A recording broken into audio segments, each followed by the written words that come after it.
اب میں بسادب و احترام صدر محترم سے گزارش کرتا ہوں کہ اپنے صدارتی خطاب سے مستفیض فرمائیں۔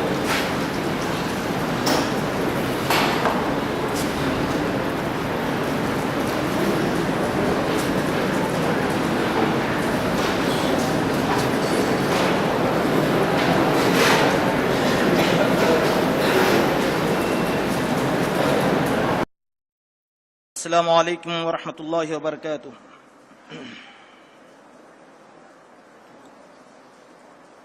ان الحمد للہ نحمده ونستعینه ونستغفره ونؤمن به ونتوکل علیہ ونعوذ باللہ من شرور انفسنا وسیئات اعمالنا من يهد الله فلا مضل له ومن يضلل فلا هادي له واشهد ان لا اله الا الله وحده لا شريك له واشهد ان محمدا عبده ورسوله اما بعد فان خير الحديث كتاب الله وخير الهدي هدي محمد صلى الله عليه وسلم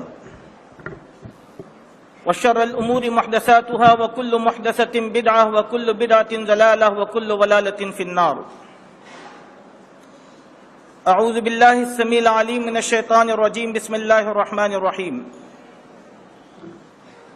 يا أيها الذين آمنوا اتقوا الله وقولوا قولا سديدا يصلح لكم أعمالكم ويغفر لكم ذنوبكم ومن يطع الله ورسوله فقد فاز فوزا عظيما۔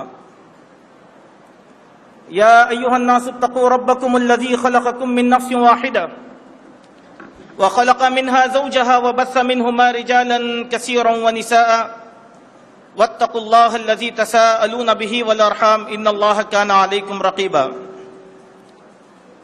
يا أيها الذين آمنوا اتقوا الله حق تقاته ولا تموتن إلا وأنتم مسلمون۔ شہنشین پر تشریف فرما معزز ارباب جامعہ، میرا مشفق مربی، اساتذہ اکرام، معزز سامعین اور عزیز طالبان علوم نبوت، سب سے پہلے میں اللہ تبارک و تعالیٰ کے دربار میں شکر بجا لاتا ہوں کہ اس نے آج مادر علمی میں عزت کا وہ مقام عطا فرمایا ہے کہ اس مقام پر فائز ہونے کے بعد اب دنیا کی کسی اور عزت کی کوئی توقع نہیں کی جا سکتی ہے۔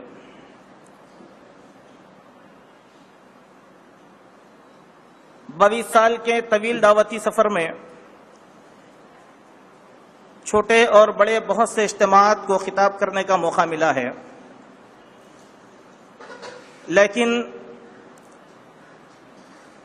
ان سارے اجتماعات میں یا خطابات میں یہ جو مقام ہیں،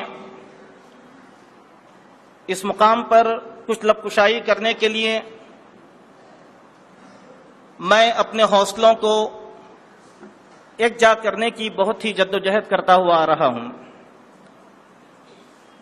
چونکہ ان کے سامنے مجھے خطاب کرنا ہے جن سے میں نے فیض علم حاصل کیا، اور ان کو مخاطب کرنا ہے جو میری ہی طرح کے طالب علوم نبوت ہیں۔ ہر بات کو سنبھل سنبھل کر کہنا یہ بڑی ہی حوصلے کی بات ہوتی ہے۔ اس موقع پر میں اپنے ان تمام اساتذہ اکرام اور ذمہ داران انجمن اصلاح الاخلاق کا دل کی گہرائیوں سے شکریہ ادا کرتا ہوں کہ مجھ خیشمندان علم کو انہوں نے اس لائق سمجھا اور یہاں پر اصلاح الاخلاق کی صدارت میرے ذمے کی ہے۔ جب میں اپنے اسکول میں بیٹھا ہوا تھا کئی ایک فونوں کو میں نظر انداز کر رہا تھا تو ایک نیا نمبر آیا تو میں نے اس کو اٹھایا.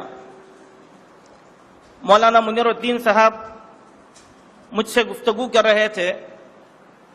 میں ایک عجیب مخمسے میں پڑ گیا کہ اس موقع پر مولانا کا فون کیوں آیا ہے. جیسے ہی انہوں نے انجمن اصلاح الاخلاق کی صدارت کے تعلق سے کہا، میری خوشی کے ٹھکانے نہ رہے. ایسے سمجھیں کہ میں اپنے قدموں کو زمین پر محسوس نہیں کر رہا تھا. یہ بڑی ہی خوشی کا موقع تھا.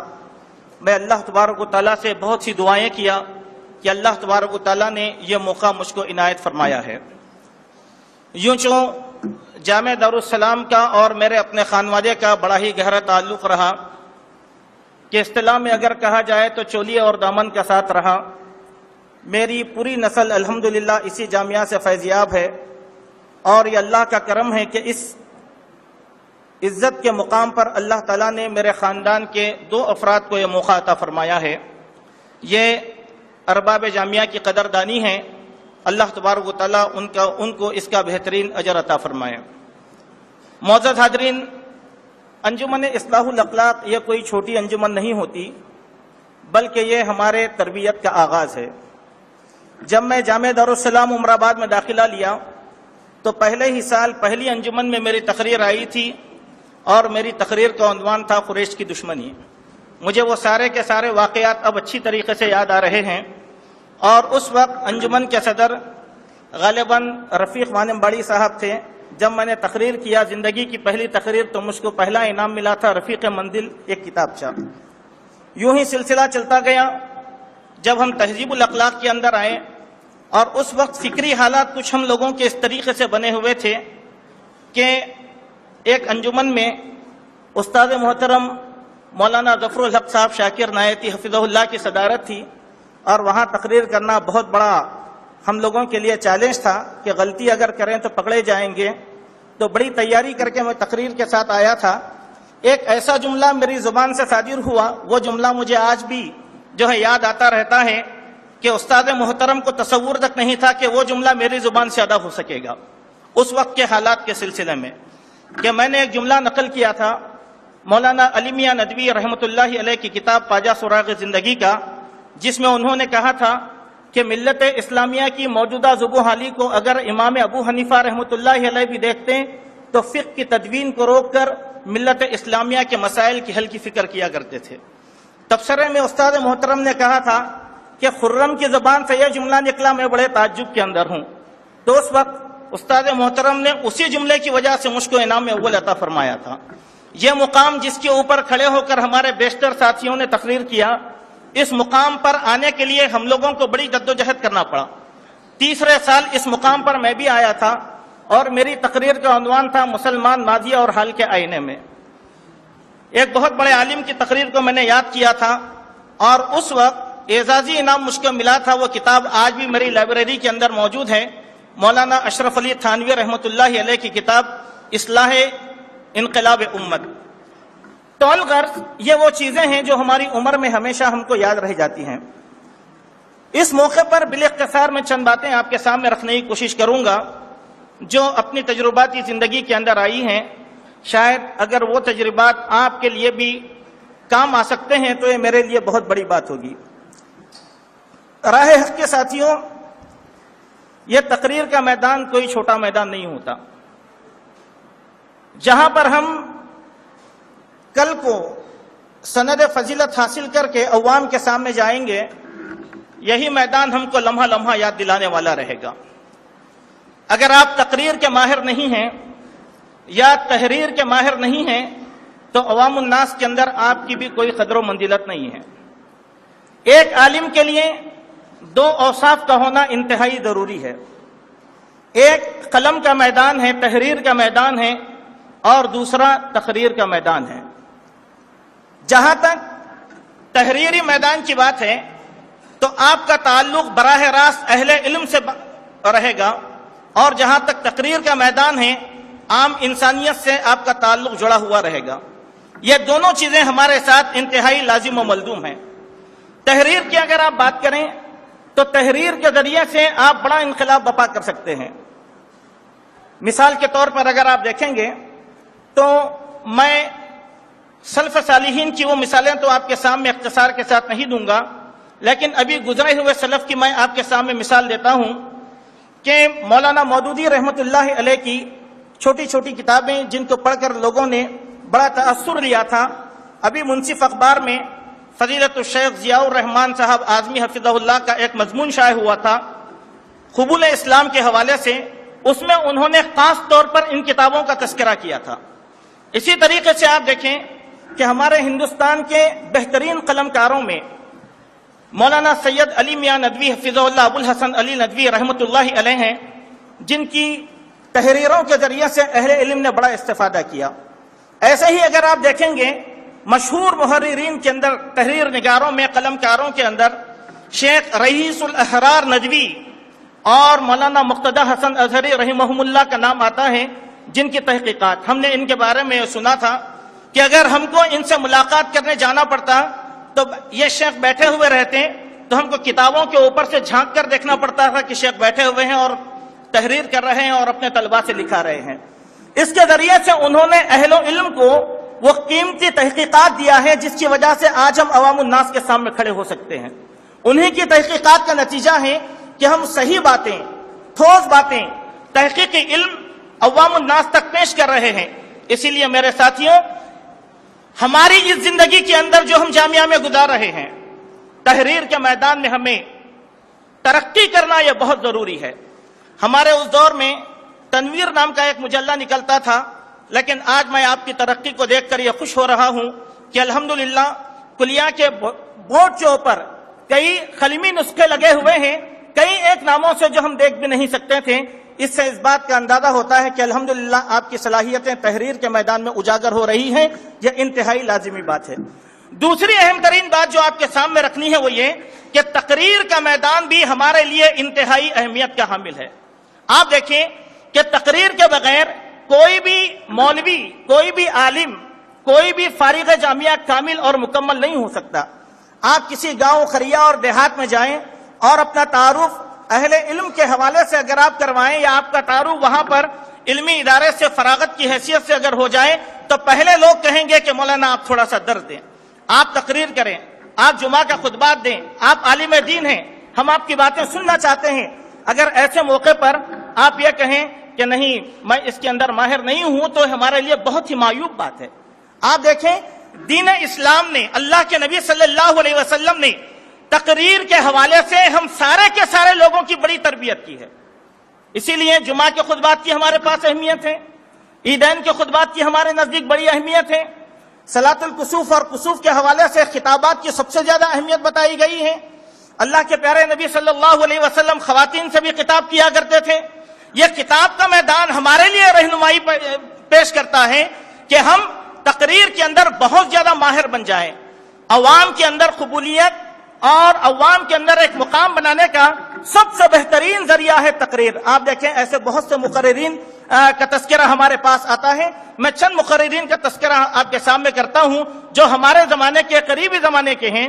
ان میں سے آپ مولانا ابوالکلام آزاد رحمۃ اللہ علیہ کی بات کریں، ہندوستان کے افق پر مولانا ابوالکلام آزاد کی طرح کوئی شہنشاہ خطابت پیدا نہیں ہو سکا تھا۔ فرید کوٹ کو جب یہ جا رہے تھے ایک کتاب کے لیے، آپ دیکھیں ان کی تقریر کا اندازہ کہ غیر مسلم، سکھ، ہندو اور مسلمانوں نے الگ الگ انداز میں مولانا آزاد رحمۃ اللہ علیہ کا استقبال کیا تھا اسی تقریر کے حوالے سے۔ ہندو نوجوانوں نے لکڑیوں کی کمانیں بنا کر مولانا آزاد کا استقبال کیا، سکھوں نے اپنی کرپانوں کی کمانیں بنا کر مولانا آزاد کا استقبال کیا، اور مسلمانوں نے کلاڑیوں کے دستوں کو آپس میں ملا کر مولانا آزاد کا استقبال کیا، اور سب کی زبان پر ایک ہی جملہ چڑھا ہوا تھا، ہندوستان کا بے تاج بادشاہ ابوالکلام آزاد آیا ہے۔ مولانا آزاد کی اس کیفیت کو جب آپ کتابوں کے اندر پڑھیں گے تو ایک مقرر کی حیثیت سے ہمارے اندر وہ جذبہ پیدا ہوگا کہ میں بھی اس مقام کے اوپر کھڑوں۔ ایک جملہ، ایسے بہت سے خطابات مولانا آزاد کے ہیں، لیکن ایک جملہ مولانا آزاد کا میں آپ کے سامنے نقل کرتا ہوں جس سے اندازہ ہوگا کہ ایک خطیب کا پیمانہ عوام کے نزدیک کتنا اہمیت کا حامل ہوتا ہے۔ مولانا آزاد نے کہا تھا کہ لوگوں، میں اپنے خیالات کو تمہاری دلوں تک پہنچا رہا ہوں، لیکن دلوں میں اتارنا ہے میری ذمہ داری نہیں، یہ اس کی ذمہ داری ہے جس کے ہاتھوں میں دل ہے اور وہ علیم بذات صدور ہے۔ اس کے بعد مولانا آزاد نے اپنی تقریر کا آغاز کیا تھا۔ یہ ہے مولانا آزاد بحیثیت خطیب، آپ ان کا مطالعہ کریں تاکہ خطابت کے میدان میں آپ بہت زیادہ آگے نکل سکتے ہیں۔ اسی طریقے سے اگر آپ دیکھیں گے کہ مقررین کی فہرست میں ابھی گزرے ہوئے زمانے میں پاکستان کے مشہور عالم دین علامہ احسان الہی ظہیر رحمۃ اللہ علیہ کا نام آتا ہے کہ عرصے دراز کے بعد آج بھی میدان خطابت اہل علم کے ہاتھوں سے نہیں چھوٹا۔ بڑے بڑے مقررین آج بھی علامہ احسان الہی ظہیر کا انداز اپناتے ہیں۔ وہ بیک وقت محرر بھی تھے اور مقرر بھی تھے، اور جب یہ دونوں چیزیں ہمارے اندر پیدا ہو جاتی ہیں تو میرے دوستو ہمارے مقام کا کیا کہنا، ہم سے زیادہ سرفراز کوئی بھی نہیں ہو سکتا۔ آئیے میں آپ کے سامنے ایک مثالیں دیتا ہوں اس حوالے سے کہ ایک خطیب خطابت کے میدان میں، ایک مقرر حالات کو کس انداز کے اندر جو ہے پیش کر سکتا ہے، بگڑے ہوئے حالات کو کس طریقے سے قابو کر سکتا ہے، لوگوں کے حالات کو کس انداز کے اندر وہ بنا کر پیش کر سکتا ہے۔ اس کی ایک دو مثالیں ہم اللہ کے پیارے نبی صلی اللہ علیہ وسلم کی حیات طیبہ میں ہم تلاش کرنے کی کوشش کریں گے۔ ایک حدیث مسلم شریف اور نسائی کے اندر آئی، اس کا خلاصہ یہ ہے کہ ایک قافلہ اللہ کے پیارے نبی صلی اللہ علیہ وسلم کے پاس آیا، قبیلہ مضر کا۔ ان کی حالتیں ایسی تھیں کہ فاقہ کشی کا عالم ان سے ٹپک رہا تھا، بال بکھرے ہوئے، میلے لباس، بھوکے پیاسے، عجیب و غریب حالت لے کر جو اللہ کے نبی صلی اللہ علیہ وسلم کے سامنے آئے تو اللہ کے نبی کی حالت بدل گئی۔ آپ صلی اللہ علیہ وسلم مضطرب ہوئے اور بے چین ہوئے، کبھی گھر میں جا رہے ہیں اور کبھی باہر آ رہے ہیں۔ نماز کا وقت تھا تو بلال کو حکم دیا کہ اے بلال اذان دے، بلال نے اذان دی اور اللہ کے نبی صلی اللہ علیہ وسلم نے نماز ادا کی۔ اس کے بعد فوراً اللہ کے نبی صلی اللہ علیہ وسلم نے اس انداز میں خطبہ دیا، یا ایھا الناس اتقوا ربکم الذی خلقکم من نفس واحدہ وخلق منها زوجها وبث منهما رجالا كثيرا ونساء واتقوا الله الذي تساءلون به والارحام۔ اس کے بعد اللہ کے نبی نے سورہ حشر کی آیت تلاوت فرمائی کہ وَلْتَنْظُرْ نَفْسٌ مَا قَدَّمَتْ لِغَدٍ۔ انداز خطابت اللہ کے نبی کا ایسے تھا کہ صحابہ کرام نے قبیلہ مضر کی تمام تکلیفوں کو سمجھ گئے۔ کوئی جو لا کر ڈال رہا ہے، کوئی کھجور لا کر ڈال رہا ہے، کوئی درہم و دینار لا کر ڈال رہا ہے، اپنی بساط سے جو چاہے قبیلہ مضر کی مدد کی جا رہی ہے۔ راوی حدیث کہتے ہیں کہ میں نے دیکھا تھوڑی ہی دیر میں کپڑوں اور غذا کا ایک ڈھیر لگ گیا، اور اللہ کے نبی صلی اللہ علیہ وسلم کا چہرہ اس طریقے سے ہو گیا جیسے چمکتا ہوا سونا، گویا کہ سونا چمک رہا ہے۔ خوشی کے مارے اللہ کے نبی صلی اللہ علیہ وسلم کا چہرہ دمکنے لگا۔ اس کے بعد آپ نے فرمایا من سن فی الاسلام سنتا حسنہ، کسی آدمی نے دین اسلام میں ایک سنت کو رائج کیا، اللہ تبارک و تعالیٰ اس کو بدلہ عطا فرمائے گا۔ اگر کسی نے کوئی غلط طریقہ ایجاد کیا، اللہ تعالیٰ اس کی برائی کو ہمیشہ اس کے حق میں لکھا رہے گا۔ یہ حدیث، اس میں اب تقریر کا اور خطیب کا پہلو تلاش کرنے کی کوشش کریں کہ مسلمانوں کی حالت زار پر اللہ کے نبی نے جو خطاب کیا، اس فاقہ کش قوم کی بھرپور مدد کر دی تھی۔ یہ ایک تقریر کا کمال تھا، ایک تقریر کا ایک پہلو ہے تقریر کا۔ ایک اور دوسرا پہلو میں آپ کے سامنے رکھتا ہوں جسے سیرت ابن ہشام کے اندر پیش کیا گیا۔ اوس اور خزرج ایک زمانے کے دو دشمن تھے، اسلام نے ان کی دشمنیوں کو ختم کیا۔ جب یہ اسلام کی نعمت سے بہرور ہو کر شیر و شکر ہو کر ایک مقام پر بیٹھے ہوئے تھے، ایک یہودی کا گزر وہاں سے ہوا اور اس نے محسوس کیا کہ مسلمان کا آپس میں، یہ دونوں قبیلوں کا اس طریقے سے آپس میں بیٹھنا مدینے میں یہودیوں کو زندہ نہیں چھوڑے گا، مدینے میں یہودیوں کو بھاگنا پڑے گا۔ ایک اور نوجوان یہودی کو اس نے بلایا اور پوچھا، سن دیکھ، اگر یہ اتحاد باقی رہا تو ہمارا جینا محال ہوگا، لہذا کیا تجھے جنگ بواس کے اشعار یاد ہیں؟ کہا کہ ہاں یاد ہیں۔ اس مقام پر کھڑے رہے اور ان اشعار کو تو گنگنانا شروع کر دے۔ وہ نوجوان کھڑا ہوا اور ان اشعار کو گنگنانا شروع کر دیا۔ دیکھتے ہی دیکھتے یہ دونوں قبیلوں کے اندر جاہلیت کی عادت آ گئی، آپس میں جو ہے تلواریں نکل گئی، آوازیں بلند ہو گئے، ایک دوسرے پر انہوں نے حملہ کرنے کی ٹھان لیا۔ تاجدار مدینہ حبیب کبریا کو یہ واقعہ معلوم ہوا، آپ بھاگے بھاگے چلے آئے، وہاں پر آپ نے خطاب کیا تھا، وہاں پر آپ نے تقریر کا سہارا لیا، لیکن ان سے جو خطاب کیا، آپ بخاری شریف کے اندر اس کتاب کو پڑھ سکتے ہیں کہ اللہ کے نبی نے فرمایا کیا اے انصار یہ صحیح نہیں ہے کہ تم گمراہ تھے، اللہ نے میرے ذریعے سے تم کو ہدایت عطا فرمایا؟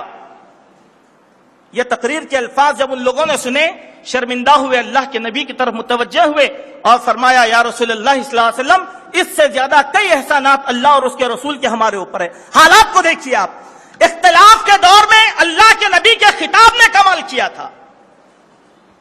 یہ ایک پہلو ہم کو تقریر کے حوالے سے سیرت کے اندر ملتا ہے۔ ایسے ہی اگر ہم بات کریں گے آگے کی، تو جب ہجرت کا موقع آیا اور صحابہ کرام کا قافلہ حبشہ کی طرف ہجرت کیا حضرت جعفر کی قیادت میں، جب وہ شاہ نجاشی کے دربار میں کھڑے ہو گئے تو وہاں پر انہوں نے تقریر کا سہارا لیا تھا۔ اور آپ طالبان علوم نبوت سے میں کہوں گا، ابھی آپ نے عربی کی تقریریں پیش کی، آپ حضرت جعفر کی اس تقریر کو مکمل یاد کیجئے اور تقریر کا موضوع بنائیے۔ اردو اور عربی کے اندر یہ مستقبل میں آپ کو کام آئے گا۔ یہ ایک ایسی تقریر ہے کہ اس نازک موقع پر اس غیر مسلم بادشاہ کے دلوں کو موہ لیا، اور حضرت جعفر نے جن الفاظ کا سہارا لیا تھا اس تقریر کے اندر آپ کو بڑی آسانی کے ساتھ وہ چیز مل جائے گی۔ کہا اے بادشاہ، بڑی مظلومیت کی حالت میں تیرے دربار میں آئے ہیں، یہ سوچ کر آئے ہیں یہاں جائے پناہ مل جائے گی اور ہمیں کوئی ذلیل اور رسوا کرنے والا نہیں ہوگا۔ حضرت جعفر کی تقریر کو سن کر وہ بادشاہ ایسا اشکبار ہو گیا کہ اس نے کہا جاؤ میری زمین میں تم آزاد ہو، یہاں اگر تم کو کوئی ستائے گا تو اس کے اوپر جو ہے حد جاری کی جائے گی اور تعزیرات کے تحت اس کو گرفتار کیا جائے گا۔ دیکھیں ایک تقریر کا کمال۔ اب آگے چلیں، ایسی اور مثالیں ہم کو جو ہے تقریر کے حوالے سے سیرت کے اندر مل جاتی ہیں۔ ایک اور واقعہ میں آپ کے سامنے کہہ کر اپنی بات کو آگے بڑھا دیتا ہوں۔ اللہ کے پیارے نبی صلی اللہ علیہ وسلم کا انتقال ہوا، ابھی آپ کا جسد ادر صبح لحد نہیں کیا گیا۔ ایسے موقع پر جو خطرناک ترین اختلاف پیدا ہوا تھا وہ تھا اللہ کے نبی صلی اللہ علیہ وسلم کی وفات۔ آپ وہاں حضرت ابو بکر صدیق رضی اللہ عنہ کی قیادت کو دیکھیں، آپ کی تقریر کو دیکھیں۔ واقعہ آپ نے بہت مرتبہ سنا ہوگا، لیکن اس حوالے سے کہ میدان خطابت میں تقریر کا جو گر کام کرتا ہے اس تعلق سے آپ ذرا یہاں پر تلاش کریں تو آپ کو تقریر کی اہمیت معلوم ہوگی۔ حضرت ابو بکر صدیق رضی اللہ عنہ نے فرمایا تھا من كان يعبد محمدا فإن محمدا قد مات ومن كان يعبد الله فإن الله حي لا يموت۔ یہ وہ الفاظ تھے خطابت کے، یہ وہ انداز تھا کہ وہ عمر رضی اللہ عنہ جو اب تک اللہ کے نبی کی وفات کے منکر تھے، آپ کے ہاتھوں سے تلوار چھوٹ گئی۔ لیکن آئیے میرے دوستو، آج آپ دیکھیں گے کئی علماء کرام ہندوستان کے اندر سند فراغت حاصل کرتے ہیں، لیکن جب تقریر کی باری آتی ہے، خطابت کی باری آتی ہے، جمعہ کے خطبات کی باری آتی ہے، تو لوگ کہتے ہیں کہ ہمیں ایک اچھا خطیب چاہیے۔ حالانکہ فارغین بہت ہیں لیکن خطیب بہت نہیں ہے۔ کیوں؟ کہ ہم نے میدان خطابت کو سمجھنے کی کوشش نہیں کیا۔ یہ وبال نہیں ہے میرے دوستو، یہ ہماری زندگی کی آبرو ہے، یہ ہماری زندگی کا مقصد حیات ہے۔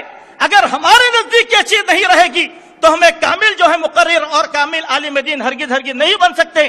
صحابہ کی زندگی یہ چیز ہمارے سامنے پیش کرتی ہے۔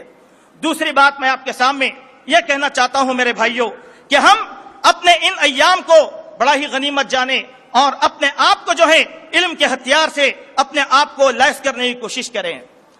وہ اصول، وہ ضوابط اور صحابہ کرام اور سلف صالحین کے ان نقوش کو ہم سمجھنے کی کوشش کریں اور کتابوں کے ذریعے سے پڑھیں۔ میں چلتے چلتے چند کتابوں کا حوالہ آپ کے سامنے دیتا ہوں۔ آپ دوران جو ہے تعلیم کے دوران اگر ان کتابوں کو پڑھیں گے، شخصیت سازی اور مقصد حیات متعین کرنے کے لیے یہ کتابیں آپ کی بڑی رہنمائی کریں گی۔ شخصیات پر نئی کتابیں آج ہمارے سامنے آئی ہیں۔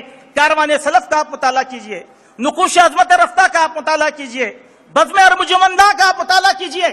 کئی ایک سلف صالحین کے تذکرے اس میں ان کے کئی زاویے زندگی نقل کیے گئے ہیں جو ہمارے لیے ہے۔ اگر آپ پڑھیں گے تو آپ ایک بامقصد زندگی گزار سکتے ہیں۔ اگر آپ نے ان چیزوں کا مطالعہ کرنے کی کوشش نہیں کیا تو ہم بے مقصد ہو کر رہ جائیں گے۔ یہ تقریر کے حوالے سے چند نگارشات تھے جس کو میں نے انجمن کے حوالے سے، خطاب کے حوالے سے آپ کے سامنے اس لیے رکھنے کی کوشش کیا ہے کہ میرے دوستو آج یہ میدان ہمارے لیے جو ہے خالی نظر آتا ہے۔ چلتے چلتے آخری بات آپ کے سامنے رکھنے کی کوشش کروں۔ ہمارا ملک انتہائی وسیع اور عریض ملک ہے، لیکن آپ دیکھیں آج موجودہ ہندوستان کے اندر امت مسلمہ کے مسائل کو پیش کرنے والا پورے ہندوستان کے افق پر ایک مقرر بھی نظر نہیں آتا۔ آپ بتلائیں کہ ہمارے ایوانوں میں خطابت کے حوالے سے کوئی ایک بھی ایسا قائد اور رہنما موجود نہیں ہے جو ہمارے مسائل کو اس انداز کے اندر حل کرنے کی کوشش کر سکتا ہو۔ ہندوستان کے دو ایسے رہنما تھے جن کے خطابات کو ایوان میں گھنٹوں تک سنا جاتا تھا۔ آج ہمارے ایوان پارلیمنٹ محروم ہو گیا ایسے بہترین جو خطیبوں سے، جن میں سے ایک تھے غلام محمود بنات والا اور دوسرے تھے ابراہیم سلیمان سیٹھ۔ ہم نے ان کے بارے میں یہ سنا اور یہ پڑھا کہ 45 منٹ تک اگر یہ ایوان میں تقریر کرتے، کوئی ان کی تقریروں پر نکیر کرنے والا نہیں ہوتا۔ یہ ہے اصول تقریر، یہ ہے انداز تقریر، یہ ہے تقریر کے گوہر۔ اسی طریقے سے آپ دیکھیں مولانا داؤد غزنوی رحمۃ اللہ علیہ کی زندگی کا ایک خوشگوار پہلو یہ آتا ہے کہ مولانا داؤد غزنوی جب پنجاب کی ایوان اسمبلی میں خطاب کرتے تو ڈیڑھ گھنٹے تک ان کے خطاب کو سنا جاتا، اور اس عالم پر کوئی قدغن لگانے والا نہیں تھا۔ چلتی اسمبلی کو روک کر ظہر کی نماز ادا کرنے کی جرات ان کے پاس تھی، لیکن آج کیا بات ہے کہ پورے ہندوستان کے اندر ایسا خطیب کیوں نہیں ملتا، ایسا عالم کیوں نہیں ملتا؟ میرے دوستو، چند مسائل تک ہم نے ہمارے علم کو محدود کرنے کی کوشش کیا ہے، چند فروعی مسائل تک۔ میں آپ سے گزارش کروں گا میرے دوست، فروعی مسائل کا میدان آپ کا نہیں ہوتا، موجودہ نہیں ہوتا۔ آپ کی نگاہیں انتہائی اونچی ہو، آپ کی نگاہیں انتہائی بلند ہو۔ شاید میں یہ دیکھ سکتا ہوں کہ ہم میں سے ہی کوئی ہوگا جو ہندوستان کے افق پر ایک چمکدار ستارہ ہوگا، جس کی بات کو پورا ہندوستان سنے گا اور مانے گا۔ اور ضرورت اس بات کی ہے میرے بیان کردہ اس انداز کے اندر آپ اپنے آپ کو تیار کرنے کی کوشش کریں۔ یہ چند گزارشات تھے، بالاختصار میں نے اپنے وقت میں اس کو مکمل کرنے کی کوشش کیا۔ اللہ تبارک و تعالیٰ سے دعا ہے اللہ تبارک و تعالیٰ ہم سب کو بامقصد زندگی گزارنے کی توفیق عطا فرمائے، ہمارے علم کو ہمارے لیے نفع بخش بنائے، ہمارے علم کو ہر قسم کے نقصان سے اللہ تبارک و تعالیٰ محفوظ فرمائے۔ اللہم انی اسألک علما نافعا ورزقا واسعا وعملا متقبلا۔ سبحان ربک رب العزة عما یصفون والسلام علی المرسلین والحمد للہ رب العالمین۔